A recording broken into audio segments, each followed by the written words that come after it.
Hello students,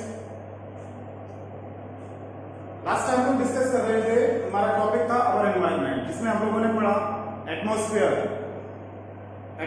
पढ़ा, lithosphere पढ़ा, hydrosphere पढ़ा और ये भी पढ़ा कि इन तीनों को मिला के बनता है हमारा क्या?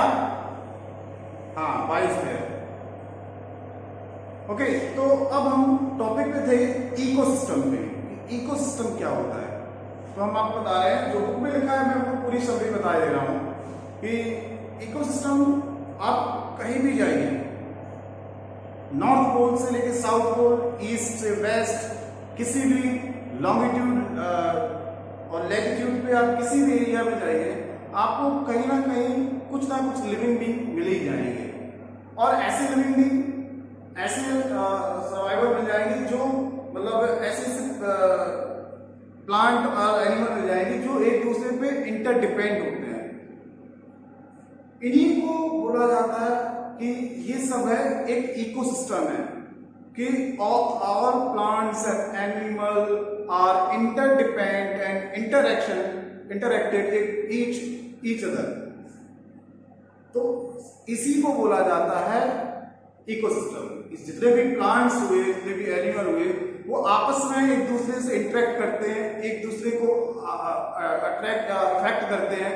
ऐसी कंडीशन में कह सकते हैं कि ये सब एक इकोसिस्टम में आ रहा है। हम इंसान भी इकोसिस्टम का ही एक पार्ट होते हैं।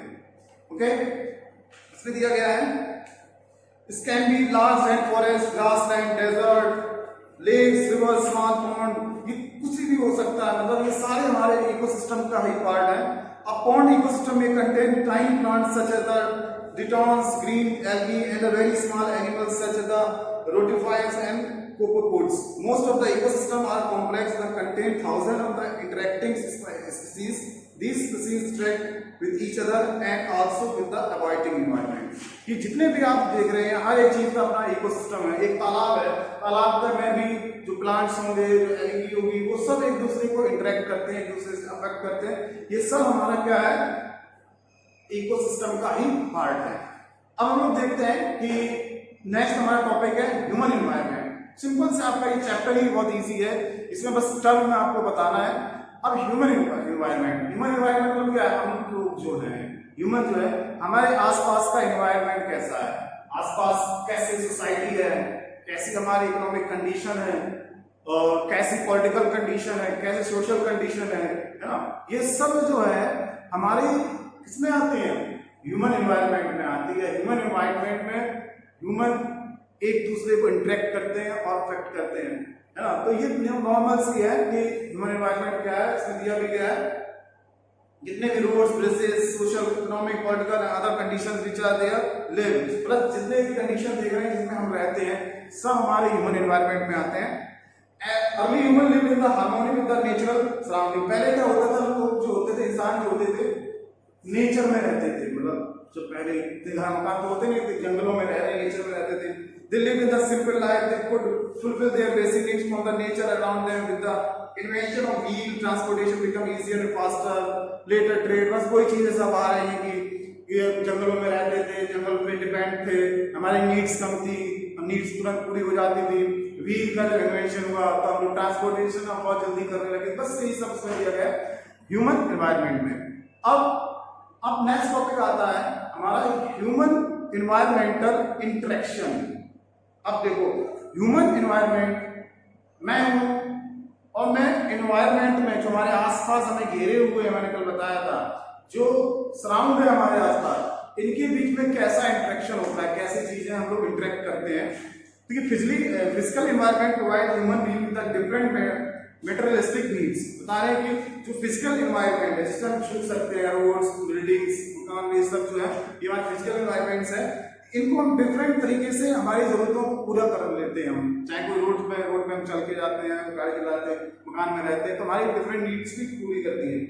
Activities like farming, fishing, forestry, mining still require raw material without which no society can survive और प्रोग्रेस। ये आज भी ऐसी एक्टिविटीज हैं जैसे फार्मिंग, फिशिंग, फॉरेस्ट्री, माइनिंग, आज भी अगर ये बहुत इंपॉर्टेंट है। अगर ये ना हो तो ह्यूमन बीइंग जो है सर्वाइव ही नहीं कर पाएगा और ना ही प्रोग्रेस कर पाएगा।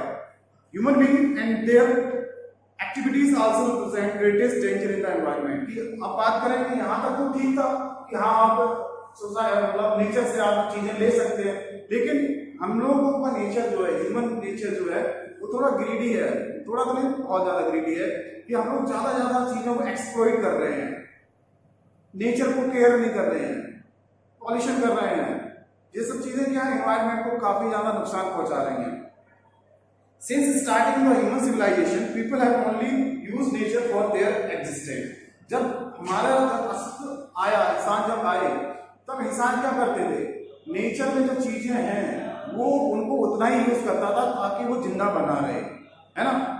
लेकिन अब क्या है, since they exploit the misuse the certain extent, thus the balance environment being disturbed। अब क्या हो रहा है कि अब जो लोग हैं बहुत ज्यादा एनवायरनमेंट को यूज कर रहे हैं, मतलब जरूरत भी नहीं फिर भी चीजों को यूज करे जा रहे हैं, पानी है चल रहा है, बर्बाद हो रहा है। हम जा सकते थे पैदल, हमने गाड़ी उठाई चले गए, ये नहीं सोचा कि यहाँ कितना ज्यादा पॉल्यूशन होगा। ऐसी बहुत सारी चीजें हैं जो नेचर को बहुत ज्यादा नुकसान पहुंचा रही हैं, है ना।